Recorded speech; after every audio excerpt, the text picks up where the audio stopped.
Lily Carter had learned to walk with her little brother Mason, clinging to her hip, before she ever learned how to spell her own name. On the freezing New York afternoon when everything changed, she stood outside a crowded deli near Central Park, her arms trembling under Mason's weight. His tiny hands clutched her coat, his stomach growling loud enough that the people passing by turned and stared, then quickly looked away. Cars glided past like a parade of lives Lily would never touch. A black Mercedes, a silver BMW, a taxi full of laughing tourists. Inside the deli window, warm sandwiches steamed under bright yellow lights. Mason whispered, "Lily, I'm hungry." Lily blinked fast to keep the tears from falling. She pressed a kiss to his forehead. "I know, buddy. Just a little longer." She stepped forward with careful courage, hoping someone, anyone, might show a little kindness. But a woman in a cream coat, holding a Starbucks cup, shot her a glare sharp enough to cut. "Don't beg here. It makes people uncomfortable." Lily bowed her head, heat rushing to her cheeks. "I'm sorry, ma'am. I just need food for my brother." The woman scoffed and walked off. Lily felt her hope collapsing. That was when the black Mercedes returned, slow, deliberate, almost curious. The back door opened and a tall man stepped out. His suit was pressed, his shoes polished, and his presence felt like a wall blocking the cold wind. Lily froze. The man's face was older, sharper, but unmistakable. She had stared at that face for years in the old photos her mother kept in a worn Amazon box under the bed. Daniel Reed, her father, the father who walked out before she even spoke her first word. And at that exact moment, he looked directly into her eyes, without recognizing her at all. A cold shiver ran down Lily's spine as she realized he truly didn't see her. To him, she was just another hungry child on the street, not the daughter he abandoned years ago. Lily Carter had lived more life in 9 years than most adults did in 30. Long before she was old enough to tie her shoes, she understood what loss felt like, what hunger meant, and what it took to keep someone else alive when no one was there to keep her alive in return. She was born in a small town in New Jersey, in a cramped apartment where the wallpaper peeled and the heater rattled through winter nights. But back then it didn't matter. Her mother, Sarah, filled every corner with warmth. Sarah worked double shifts at a tiny diner off the highway, coming home smelling like pancakes and cheap coffee. She always carried a soft smile, even on the nights she dropped her keys because her hands were shaking from exhaustion. "One day, things will get better, Lily," she used to whisper as she tucked her in. "I promise." Lily believed her. She always did. Daniel Reed was a name Lily rarely heard growing up. The only trace of him was a small stack of photos Sarah kept in an old Amazon box under the bed. Photos of a young Daniel standing with the Manhattan skyline behind him, smiling like the world belonged to him. Sarah never spoke badly of him, even though he disappeared the moment she told him she was pregnant. "He was scared," she said once. "Not everyone knows how to love." That was all. When Mason was born, Lily became a big sister overnight. She helped feed him, rocked him to sleep, and made funny faces to stop him from crying. She felt proud, important, but that happiness didn't last. One night when Lily was 6, her mother collapsed at work, a heart condition she didn't know she had. She never came home. After that, the world shrank. A kind elderly neighbor, Mrs. Helen, took them in. But her health failed too, and bills piled up faster than Lily could understand. Food became uncertain. Heat became a luxury. And Lily, small, scared, and alone, learned to carry Mason through life one day at a time. until the day she carried him through Manhattan, straight into the path of the man who had abandoned them both. Lily woke up every morning in a room that barely felt like a room at all. The walls were thin and smelled of dampness, and the only window was cracked, letting in cold air that made Mason shiver at night.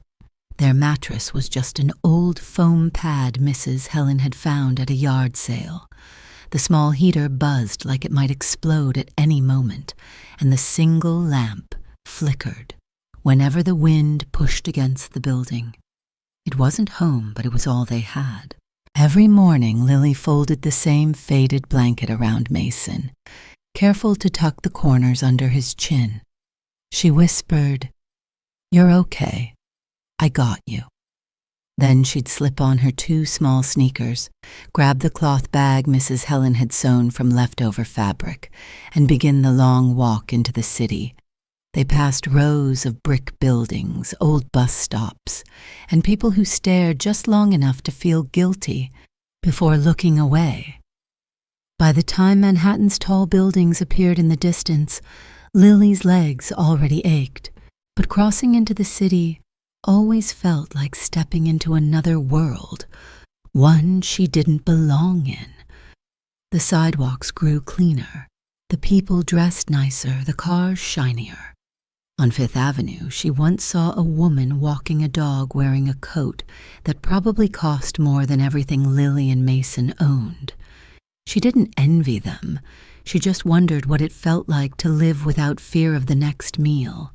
That afternoon, when she wandered into the area near Central Park, the contrast hit harder than ever.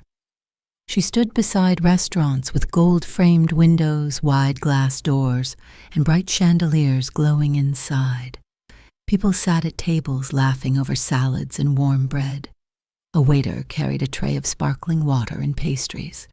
Everything smelled like comfort, like safety, like a life far from hers. Lily held Mason closer, afraid he might slip from her arms. She didn't mean to step into this world. This was never her place, but hunger didn't care about borders between the rich and the poor. Hunger pushed her forward, and without meaning to, she stepped into the exact place where Daniel Reed, her missing father, was about to re-enter her life without warning. Lily had faced cold stares before, but the crowd forming around her now felt different. People weren't just looking, they were judging. As she clutched Mason tighter, a tall man in a dark coat stepped forward, blocking the weak sunlight. His name was Gregory Hale, a security consultant hired by the businesses around the area to keep trouble away. His job wasn't cruel by definition, but Gregory had grown used to treating anyone who looked poor as a threat. He eyed Lily like she was doing something wrong simply by existing. "You can't stand here," he said firmly, crossing his arms. "This isn't a place for begging." Lily swallowed hard. "I'm not begging. My brother needs food." Gregory raised an eyebrow. "That's what they all say." He pointed toward the sidewalk as if she were trash to be swept away. "Move along. Now," Mason whimpered, hiding his face in Lily's shoulder. She tried taking a step back, but her legs were too tired to carry both of them much farther. "Please," she whispered. "He hasn't eaten today. I'll leave once I get him something to eat." Her voice cracked just enough for a few people to pause, unsure. But Gregory didn't pause. He stepped forward again, towering over her. "If you don't move, I'll have to call someone to take you off the premises." The words hit Lily like a slap. Take her off? Take Mason? She didn't know what that meant, but it terrified her. She shook her head quickly. "No, please don't take us anywhere." A woman nearby muttered, "Kids like her always try to pull sympathy." A man beside her nodded, adding, "It's probably staged. Happens all the time." Lily felt heat rush to her cheeks. Shame, anger, fear all twisting together. She wanted to scream that they were wrong, that her mother had died, that she carried Mason everywhere because she had no one else in the world. but her voice stayed trapped inside her. Just then, Gregory leaned closer and said loudly, "If you don't leave right now, I'll make sure the authorities handle you." Lily froze, because the moment he said authorities, her eyes darted toward the black Mercedes again, where Daniel Reed had stepped out once more, now staring directly at the conflict unfolding. The moment Gregory raised his voice, the crowd grew thicker, like people were drawn to drama the way moths were drawn to light. Some lifted their phones, pretending to check messages, but angling their cameras toward Lily and Mason. Lily's chest tightened. She hated this, being watched, being misjudged, being treated like she was doing something wrong, for needing help. Mason's little fingers dug into her coat as he whispered, "Lily, don't let them take me." "I won't," she whispered back, even though fear was squeezing her throat. Gregory took another step toward them. "Last warning. Move along." Lily's voice trembled. "I can't. He's too weak. I can't walk anymore." Someone in the crowd scoffed loudly. "She's acting. Kids do this all the time for money." Another laughed. "Yeah, the brother looks healthy enough to me." Mason's face turned red, and he hid deeper in Lily's neck, confused and scared. Lily wished she could shield him from every sound, every word, every stranger who saw them as nothing more than a nuisance. Gregory pointed his radio toward her. "If you won't leave, I'll call the police. They can sort out what's real and what's not." Lily's heart dropped. Police. She didn't understand the full consequences, but she knew enough. Strangers could take Mason away from her. She felt her knees weaken. "Please," she begged softly, "don't call anyone. I'm not trying to cause trouble. I just need food for him." Her voice cracked at the last word. For a moment the crowd quieted, but only for a moment.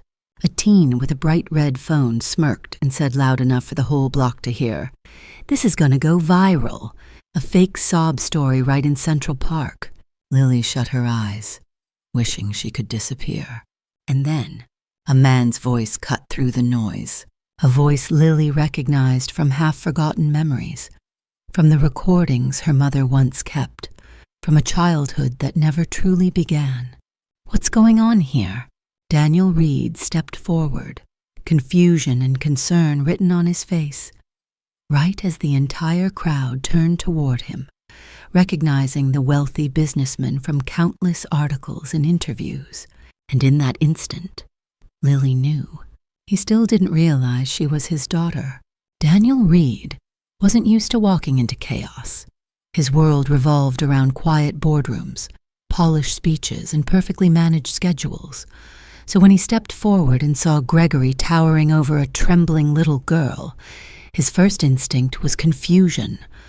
"What exactly is happening here?" he asked, his voice firm but calm. Gregory straightened immediately. "Sir, this girl refuses to leave the storefront. She's causing a disruption." Daniel glanced at Lily, her small body shaking, her arms wrapped around Mason as if he were the last thing she could protect. Something inside him tightened, a strange pull he couldn't understand. "She's a child," he said quietly. Not a threat, but the crowd didn't soften. A woman snapped, "Don't fall for it. These street kids make money off rich people like you." A man chimed in, "Yeah, she's been standing here for attention." Lily felt every word like a stone thrown at her chest. Mason whimpered, and she pressed him close. She didn't know whether to cry or run or sink into the sidewalk and disappear. Daniel stepped closer, kneeling slightly so he could see Lily's face. "Are you okay?" he asked.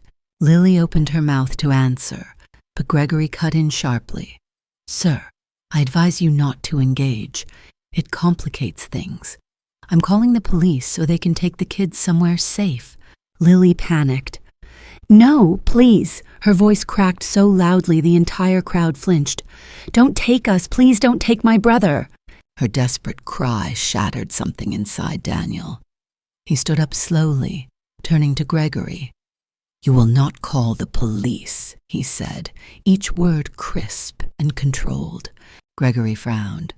"Sir, with all respect, it's the protocol." "Then break it," Daniel snapped. The crowd murmured, surprised by his sudden sharpness. Daniel wasn't done. He turned back to Lily, and his voice softened in a way he didn't recognize in himself. "Tell me what you need." Lily swallowed hard. She had nothing left to lose. "Food," she whispered. "Just food for him. I don't want money. I just need him to eat." For the first time, Daniel's expression fully shifted. From confusion to guilt he didn't yet understand. And then Lily whispered the words that froze him in place. "You left my mom." Daniel froze, the noise of the street fading into a sharp, ringing silence. He stared at Lily, but all he could manage was, What did you just say?" His voice cracked in a way the public had never heard from the polished Manhattan businessman. Lily held Mason tighter, afraid she had made a mistake. But she didn't back down.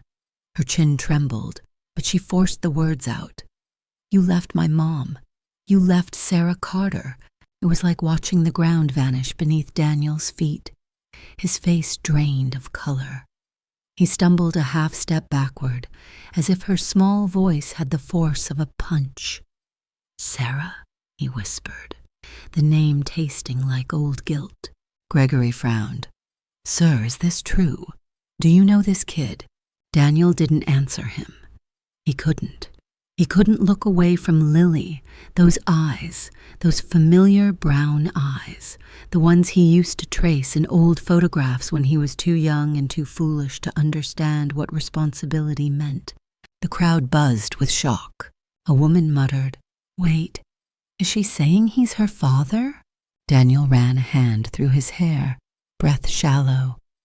"Where's your mother?" he asked, though his voice suggested he already feared the answer. Lily blinked hard, her voice a whisper. "She died 3 years ago." The words hit him harder than anything in his life ever had. He swallowed sharply, his throat burning.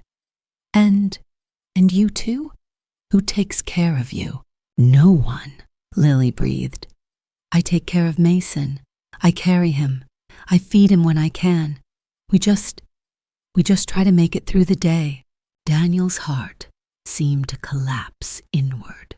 Shame washed through him, hot, suffocating, undeniable. He had built a life of comfort, of wealth, of endless choices, while his own children were starving in the cold. Gregory lifted his radio again. "Sir, I really need to call this in." But Daniel spun toward him. "If you touch that radio, you're fired." His voice thundered with a force that silenced everyone. He turned back to Lily, kneeling slowly so their eyes met at the same level. "I need you to tell me everything," he said, voice breaking with sincerity he couldn't hide. For the first time, Lily saw him not as a stranger, but as a man who finally realized what he had lost. Daniel was still kneeling in front of Lily when a sharp, irritated voice sliced through the tension. "Daniel? What on earth are you doing out here?" The crowd shifted as Victoria Sloane stepped forward, heels clicking against the pavement like warning shots. She looked every bit the Manhattan elite, sleek hair, tailored coat, a Cartier bracelet glinting under the winter sun. Daniel stood slowly, wiping the shock from his face, but he didn't step away from Lily. Victoria immediately noticed the 2 children and stiffened. "Why are you with them?" she demanded, lowering her voice but not her disdain. Lily instinctively stepped back, clutching Mason. Victoria's eyes narrowed. "Are you begging him for money? Is that what this is?" She turned to Daniel. "You shouldn't be seen like this. We have the fundraising gala tonight. Cameras, donors. You can't show up smelling like a street corner." Daniel didn't move. "Victoria, this is serious." She folded her arms. Serious? Daniel, they're manipulating you. This city is full of children who fake stories for sympathy. Look at them. She gestured toward Lily, who flinched. It's obviously a setup. A murmur of agreement rippled through the crowd, but Daniel didn't hear them. His eyes stayed on Lily, her trembling lips, her too thin arms, the fear she tried so hard to hide. Victoria stepped closer, whispering sharply, "Whatever this is, walk away. It's not your problem." Daniel didn't answer, and that silence infuriated her. "Daniel," she hissed, "do not let this ruin your image. The board members are expecting us. My father is expecting us. Put the child down and let security handle it." "She's not a problem," Daniel said, voice low. Victoria blinked, stunned. "You're choosing them over me, over us, over everything we've built?" Daniel's jaw clenched. "I'm choosing what's right." Victoria scoffed loudly, turning her attention back to Lily. "Listen, sweetie, whatever lie your mother told you." "She didn't lie," Lily whispered, voice cracking. Victoria rolled her eyes. "Daniel, stop entertaining this." "I'm her father," Daniel said suddenly. The entire block went silent. Victoria froze, eyes wide with disbelief and humiliation, and Lily watched, breathless, as the truth detonated in front of everyone. The moment Daniel's words, "I'm her father," hit the air, everything stopped. Even the taxis on the street seemed to pause in disbelief. Victoria's perfectly polished smile shattered, replaced by something sharp and venomous. "Excuse me?" she whispered, her voice trembling not with sadness but with outrage. Daniel didn't flinch. "Lily is my daughter." For a second, Victoria just stared. Then the fury erupted. "You have a child? A secret child? With some waitress you never even told me about?" Her voice rose loud enough for the crowd, the bystanders, even people across the street to hear. Phones lifted immediately. Everyone wanted to capture the downfall of a Manhattan power couple. Daniel's shoulders tensed. "Victoria, lower your voice. This isn't about you. Not about me," she snapped, stepping closer. "You let me plan a future with you while hiding this? Do you know what this looks like for my family? For our companies? For the Sloan Foundation?" She jabbed a finger at Lily, who tightened her hold on Mason. "This girl is going to destroy everything." Lily's breath hitched. She didn't know much about adults, but she knew when someone hated her. Victoria's glare felt like ice burning her skin. "Don't talk about her like that," Daniel said firmly. Victoria spun toward him. "You cannot be serious. You think you're just going to swoop in and play hero. You think you can attach yourself to this burden, and walk into a gala tonight like nothing happened?" Daniel kept his voice even. "I'm not going to the gala." Victoria froze. "You're choosing them over a multi-million-dollar event? Over your own future?" Daniel didn't answer, and that silence was the answer. Victoria laughed once, cold and sharp. "You're throwing your life away for two street kids you don't even know." Daniel stepped beside Lily, protective for the first time. "I know enough." The crowd gasped. Victoria's anger twisted into something ugly.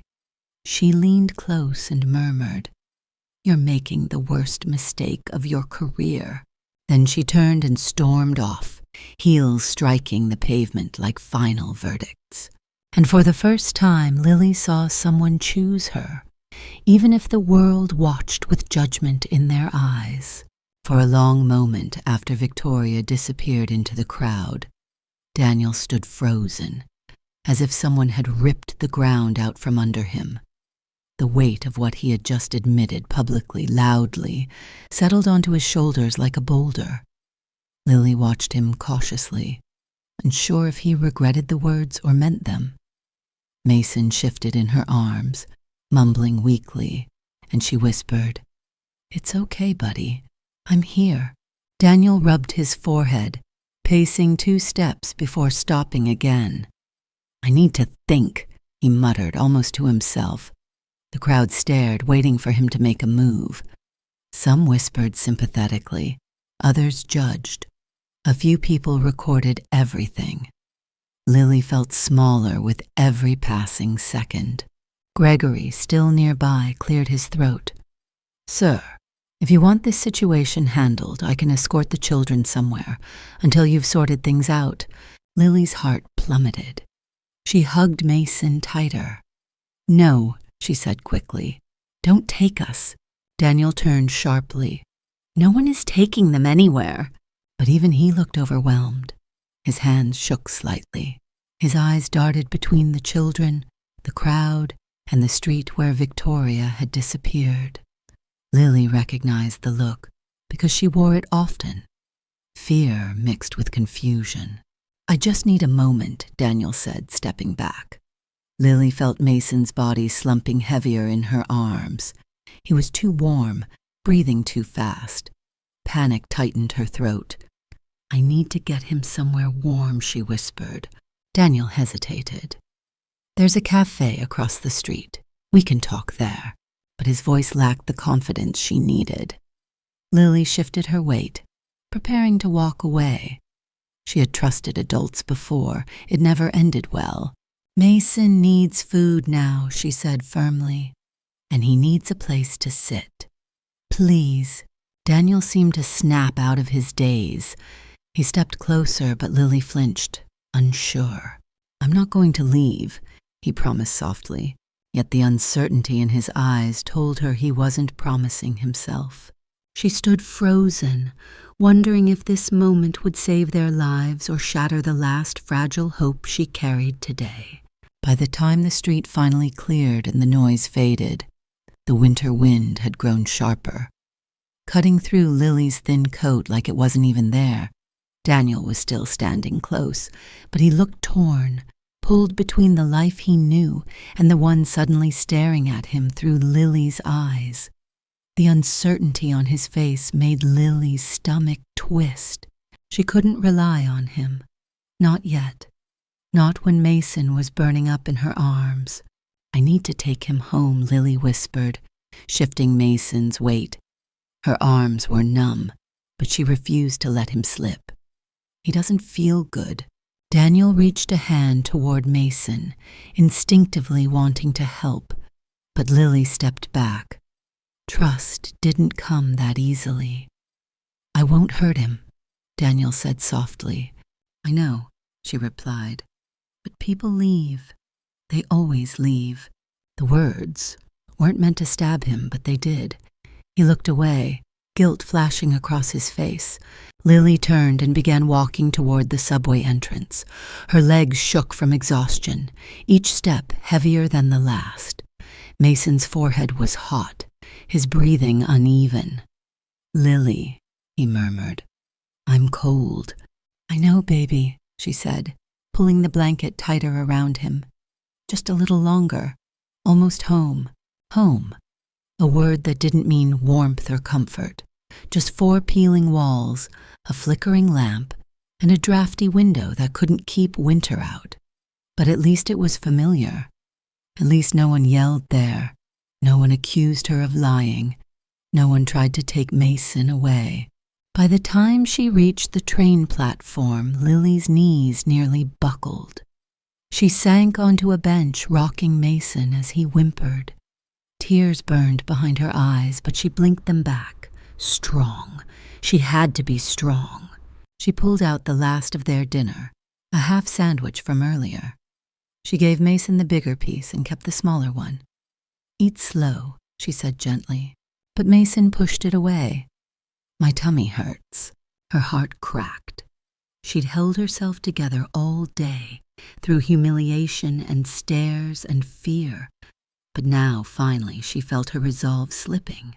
For the first time that night, Lily whispered the words she never allowed herself to say.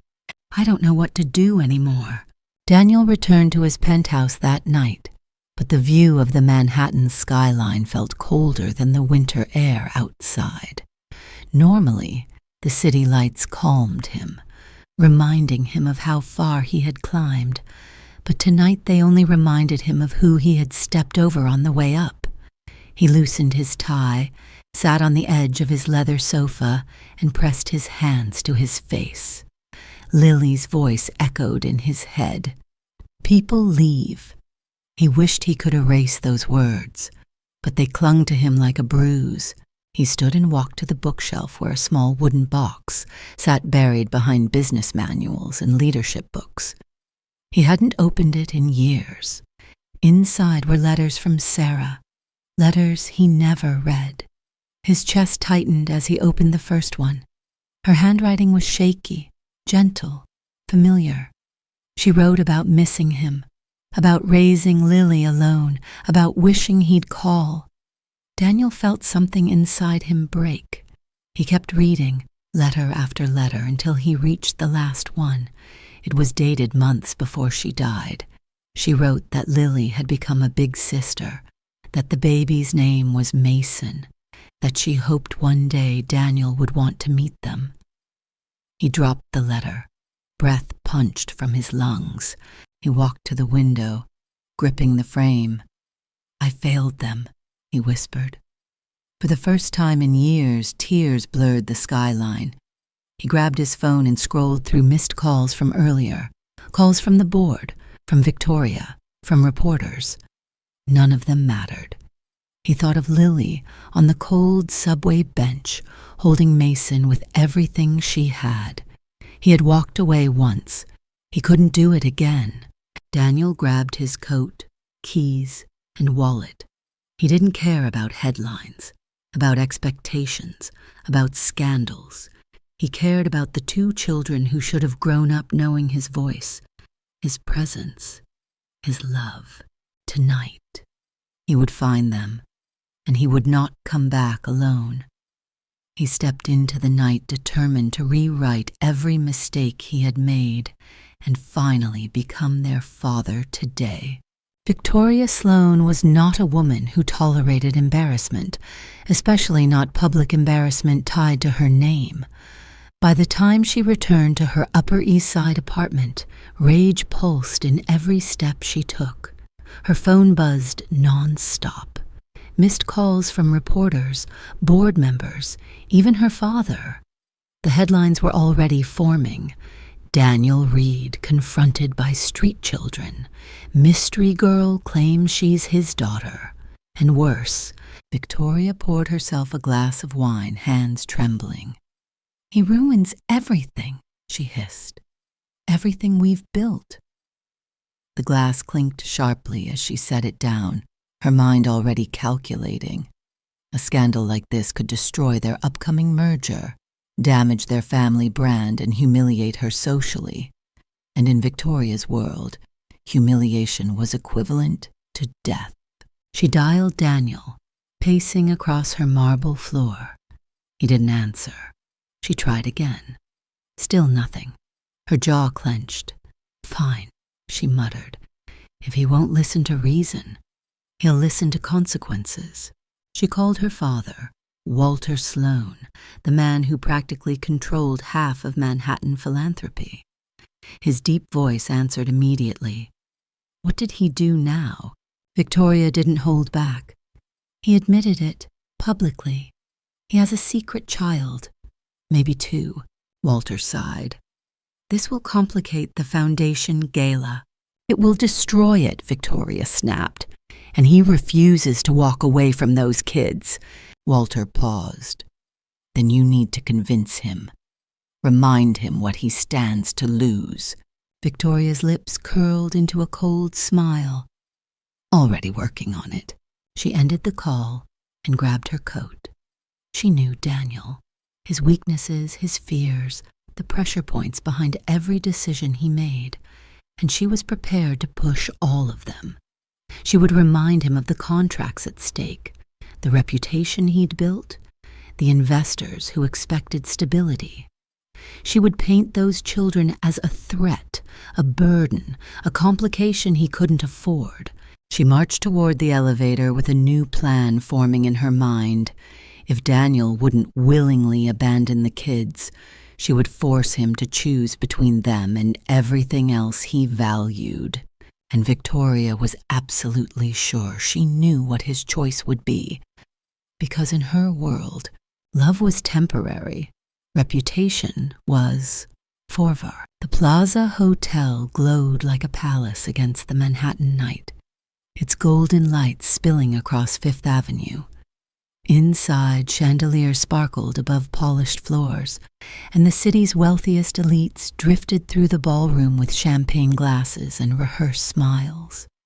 It was the kind of world Daniel Reed was built to navigate. Sharp suits, whispered deals, and eyes that measured a man by the size of his success. But tonight, Daniel felt like he didn't belong. He stood near the edge of the ballroom, hands in his pockets, unable to stop replaying Lily's trembling voice. People leave. His chest tightened each time the memory surfaced. He couldn't shake the image of her carrying Mason on those weak, cold legs. It felt wrong to stand under glittering lights while his children, were out there suffering. Victoria swept into the ballroom like a storm disguised in silk. Her diamond earrings sparkled, her smile practiced. The moment she spotted Daniel, she marched toward him with a confidence sharpened by anger. "Daniel," she hissed, grabbing his arm, "you need to get it together. Reporters are here. Investors are watching. You look distracted." "I shouldn't have come," he said quietly. Victoria's glare sharpened. "You needed to come. Your reputation depends on it. My children depend on me more." The words slipped out before he could stop them. Victoria's eyes widened, then narrowed with fury. "You don't even know them," Daniel exhaled shakily. "No, but I should have." Victoria tightened her grip. "Listen to me. That girl and her brother, they are a mistake you don't owe anything to. A charity case. You can support them quietly from a distance, but you cannot attach yourself to them publicly, not without destroying your life." Daniel looked around at the ballroom, at the silk dresses, the string quartet playing softly, the flawless image he'd built. Then he pictured Lily's cracked sneakers, Mason's feverish cheeks, the fear in their eyes. He pulled his arm free. "I don't care about the life you're trying to save," he said, "because it isn't mine." Victoria's face hardened. "If you walk out, it's over. Us, the merger, everything." Daniel didn't hesitate. He turned away from the ballroom, from the glittering chandeliers, from the life built on running, and he walked straight out the door, to find the two children who needed him more than anyone in that room ever would. By the time Daniel left the plaza and stepped into the freezing night, Lily and Mason were already miles away. Somewhere beneath the city where the lights didn't reach, the subway car rattled as it rushed through the tunnels, and Lily sat with Mason curled in her lap, his forehead burning against her chest. She kept brushing his hair back, whispering, "You're okay. Just breathe. I'm right here." But Mason's eyes fluttered, unfocused, and that terrified her more than anything. The ride felt endless. When the train finally screeched to a stop near their neighborhood, Lily lifted Mason with trembling arms. He was heavier than usual, because his tiny body wasn't supporting itself anymore. She could barely carry him up the stairs, but she refused to let him touch the dirty floor. "Hold on, buddy," she whispered. "We're almost there." Outside, the wind was brutal. It pierced straight through her coat, making her gasp. She tightened the blanket around Mason, but he barely reacted. Panic surged through her. She needed help, now. She thought of Mrs. Helen, but the hospital was too far to reach on foot. She didn't have money for a cab. She didn't have a phone. She didn't have anything. Then Mason's body went limp for a terrifying second. "Mason!" Lily shook him gently. His head dropped against her shoulder. Panic exploded through her chest. She screamed for help, but the street was empty. Windows stayed shut. No one came.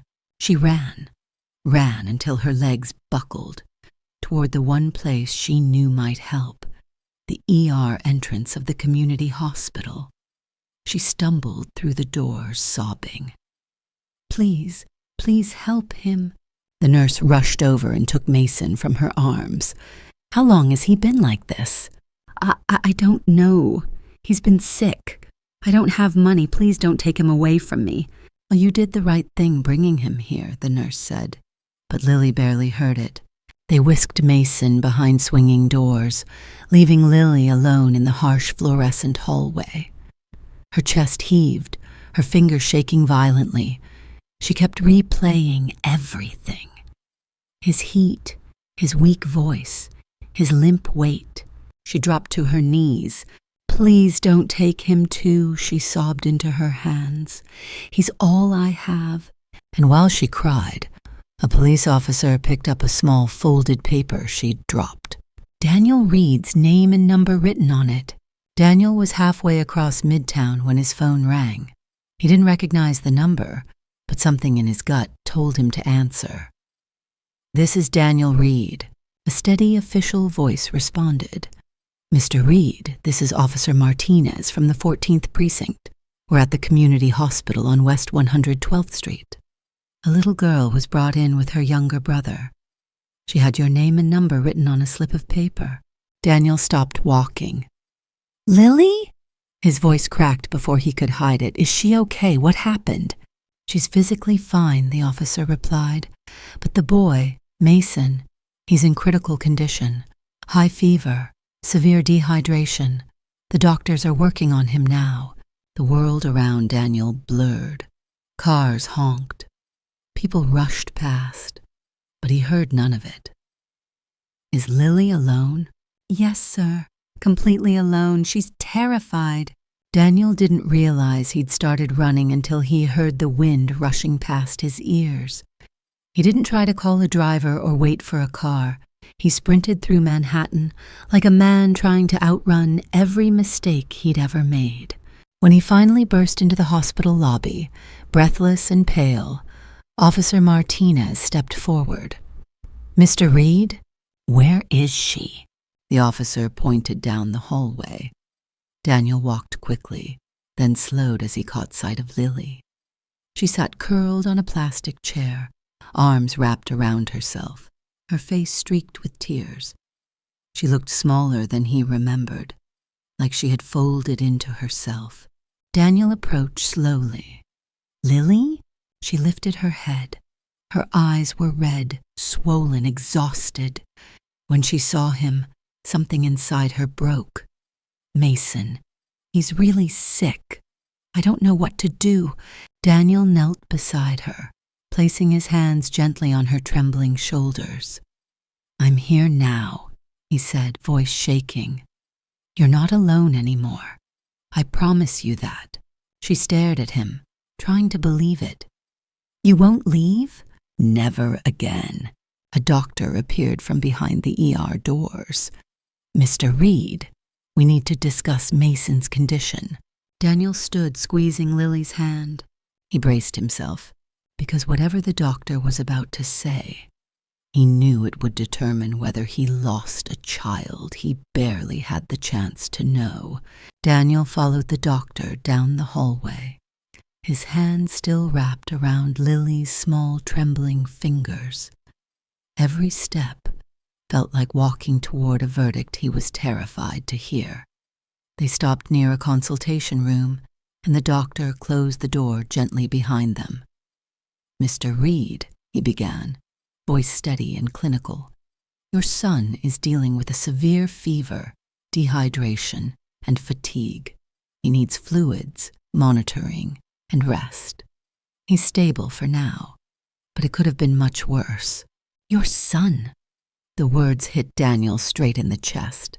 Lily exhaled shakily. gripping Daniel's sleeve as if she might fall without it. "Can I see him?" she asked. "In a moment," the doctor said. "He's resting." Before Daniel could ask another question, the ER door swung open and a sharp voice cut through the hall. "Daniel Reed!" Victoria stood at the entrance, fury radiating from her like heat from a wildfire. Her heels echoed aggressively against the tile as she stormed forward. "You disappeared from the gala, ignored all my calls, and now I find you in a public hospital?" Her eyes darted to Lily like knives. "Unbelievable." Daniel's jaw tightened. "How did you find me?" "Reporters," she snapped. "They're camped outside the plaza and saw you run off like a maniac. Do you have any idea what this is doing to your image?" "My image?" Daniel echoed, incredulous. "A child is in the ER." "My child?" Victoria's expression didn't soften. If anything, her features froze tighter. "So that's it? You're actually claiming them? You're throwing away your career, your future, everything we've built?" Daniel stepped in front of Lily protectively. "I'm not throwing anything away. I'm doing what I should have done years ago." Victoria scoffed. "You owe me an explanation. And you owe the board one too. This scandal will—" "I don't owe you anything," Daniel said, voice low and firm. Victoria blinked at the unfamiliar tone. "This wasn't negotiable, Daniel. This was a father. You're letting a child and some sob story destroy everything." Lily flinched. Daniel snapped. "Don't you dare talk about her like that." Victoria stared, stunned, and Lily silently realized, for the first time, someone was fighting for her, not against her. The confrontation left the hallway vibrating with tension, but Victoria's heels eventually clicked away, fading into the distance. Daniel stood still for a moment, chest rising and falling as he tried to steady himself. Lily watched him quietly, unsure if he was angry, afraid, or both. His hands trembled slightly, but his voice softened when he looked at her. "You didn't deserve any of that," he said. "And I'm sorry she spoke to you that way." Lily blinked, surprised. No adult had ever apologized to her before, not for yelling, not for scaring her, and definitely not for hurting her feelings. Her throat tightened. "It's okay," she whispered, though it clearly wasn't. The doctor returned. "You can see Mason now." Lily rushed forward without hesitation, gripping Daniel's hand for balance. Inside the dimly lit room, Mason lay curled on the hospital bed, an IV in his tiny arm. His cheeks were flushed, his breathing still shallow but calmer than before. Lily climbed onto the bed carefully, brushing her fingers across his forehead. "Hi, buddy," she whispered. "I'm right here." Mason's eyes fluttered open. "Lily, I'm here. You're safe." Daniel stood in the doorway, watching the two children with a heaviness that broke something inside him. He'd built skyscrapers on Park Avenue, negotiated mergers worth millions, survived boardrooms filled with sharks. But this sight brought him to his knees. Quietly, he sat in the chair beside the bed and lowered his head into his hands. After a long silence, Lily spoke without looking at him. "I didn't know who else to call." Daniel lifted his head slowly. "I'm glad you called me. I didn't think you'd come." "I didn't think I deserved the chance," he admitted. Lily finally turned toward him, her eyes glossy with exhaustion. Are you going to leave again?" Daniel leaned forward, his voice steady but thick with emotion. "No, not this time. Not ever. Again. You and Mason. You're my family, and I will spend every day trying to be the father you deserved from the start." Lily stared at him, searching his face for the truth. Then, slowly, she reached out and placed her tiny hand over his. By the next morning, the hospital hallway buzzed with a new kind of tension. Reporters, flashes of camera lights, and hushed voices echoing down the corridor. Word had spread. Daniel Reed, one of Manhattan's most influential tech CEOs, had been seen rushing into a public hospital in the middle of the night for 2 children claiming to be his. The story exploded across social media. Photos, videos, headlines. Victoria was already there. She stood near the entrance with her father, Walter Sloan, both of them stiff and polished, but their expressions were tight. They hadn't come to help. They'd come to control the narrative. Walter stepped forward first. "Daniel, son, let's talk privately. We can handle this situation before it becomes irreversible." Daniel squared his shoulders. "There's nothing to handle. They're my children. I'm staying." Walter exchanged a glance with Victoria, who immediately stepped in. "Listen to me, Daniel," she said sharply. "This entire mess is spiraling. We have reporters camped outside. My PR team says the photos from yesterday are everywhere." Her voice grew icier. "We need to distance ourselves immediately." Daniel's jaw clenched. "I won't abandon them." Victoria smirked, like she'd been waiting for him to say that. "Then you're choosing them over the merger, over the board, over me, over everything. Do you realize what you're sacrificing?" Daniel stepped closer, lowering his voice, but not enough that the nearby reporters couldn't hear. "I'm sacrificing nothing worth keeping." A ripple ran through the hallway. Cameras clicked. Phones lifted. Victoria's face reddened. "You think you can tank our entire future for 2 strangers you met on a sidewalk?"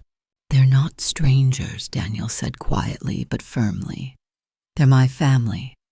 Something you would never understand." The words struck like a slap. Reporters leaned in, gasping. Walter's face paled with fury. But Victoria, she broke.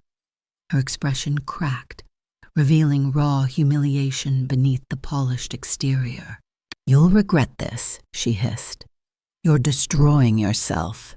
"No," Daniel replied. "I'm finally becoming who I should have been."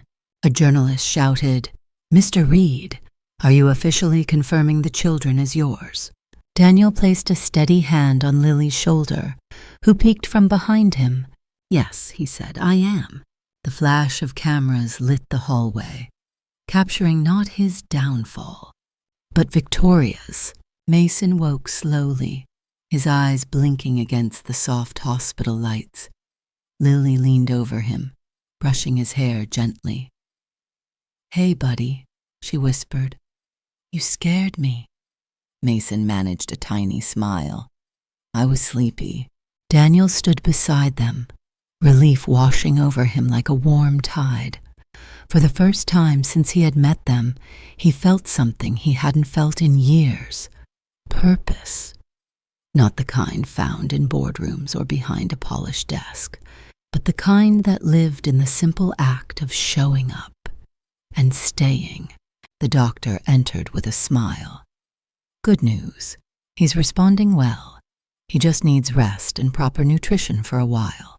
Lily let out a breath she had been holding for days. Daniel's hand rested gently on her back, steadying her. She didn't shrug it off. Later that afternoon, hospital staff helped Lily sign papers, a temporary guardianship transfer, so Daniel could take the children into his care legally, while social services reviewed their case. But even the social worker seemed relieved. "They need stability," she said softly. "And from what I've seen, you're ready to give it." Daniel nodded. "I won't fail them again." When they left the hospital, Daniel carried Mason in his arms while Lily walked beside him, her hand tucked into his coat pocket for warmth. Outside, the winter air bit at their skin, but this time, no one felt alone. Daniel drove them not to a hotel, not to an assistant's apartment, but to his own home, a warm, spacious penthouse overlooking Central Park. Lily paused at the doorway, stunned by the soft lights, the clean furniture, the gentle warmth she hadn't felt in years. "This is real?" she whispered. "Yes," Daniel said. "It's your home now." Mason stretched his arms toward Lily. "We live here?" Daniel knelt down. "Both of you, with me, forever." Lily didn't cry often. She couldn't afford to, but now she let the tears fall. She wrapped her arms around Daniel, clinging to him with all the fragile hope she'd held inside for years.